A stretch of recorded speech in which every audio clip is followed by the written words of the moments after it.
Hello sa lahat! Maligayang pagbabalik sa aming channel, kung saan tayo ay nagbibigay liwanag sa mahalagang paksa tungkol sa kalusugan.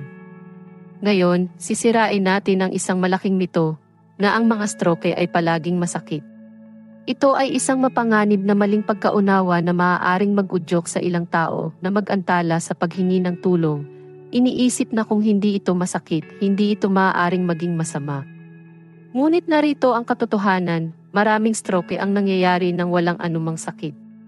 Ang video na ito ay tungkol sa paglilinaw ng mga katotohanan at pagtiyak na alam ng lahat kung paano mabilis na makakita ng stroke, may sakit man o wala. Ang mga stroke o atake sa utak ay nangyayari kapag naharangan o nagkaroon ng pagdurugo ang supply ng dugo sa utak. Ito ay humihinto sa oxygen at mga sustansya mula sa pag-abot sa mga tissue ng utak. May pangunahing dalawang uri, ischemic, na sanhi ng harangan, tulad ng isang namuong dugo, at hemorrhagic, na sanhi ng pagdurugo.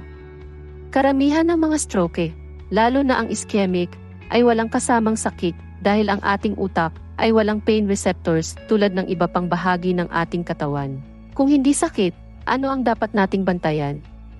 Ang mga sintomas ay maaaring kabilang ang biglaang kahinaan o pamamanhid, lalo na sa isang bahagi ng katawan, pagkalito, problema sa pagsasalita o pag-unawa sa iba, problema sa paningin, hirap sa paglalakad, o biglaang pagkahilo at pagkawala ng balanse.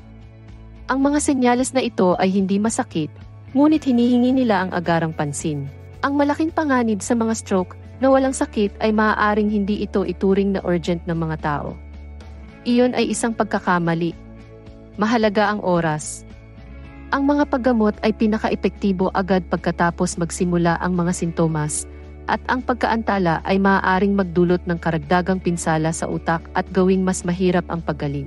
Kaya mahalaga na malaman at ibahagi ang mga senyales ng stroke.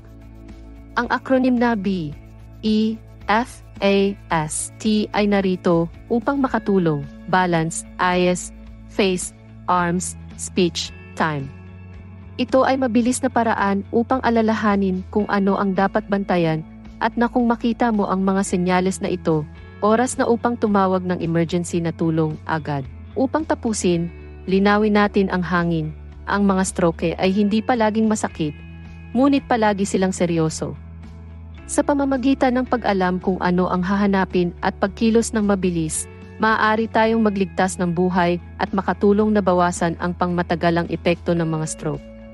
Ikalat natin ang salita at siguraduhin na alam ng lahat kung paano makakita ng stroke, dahil pagdating sa mga stroke, ang hindi pagkakaroon ng sakit ay hindi nangangahulugang ayos lang ang lahat. Tandaan, ang kaalaman ay kapangyarihan.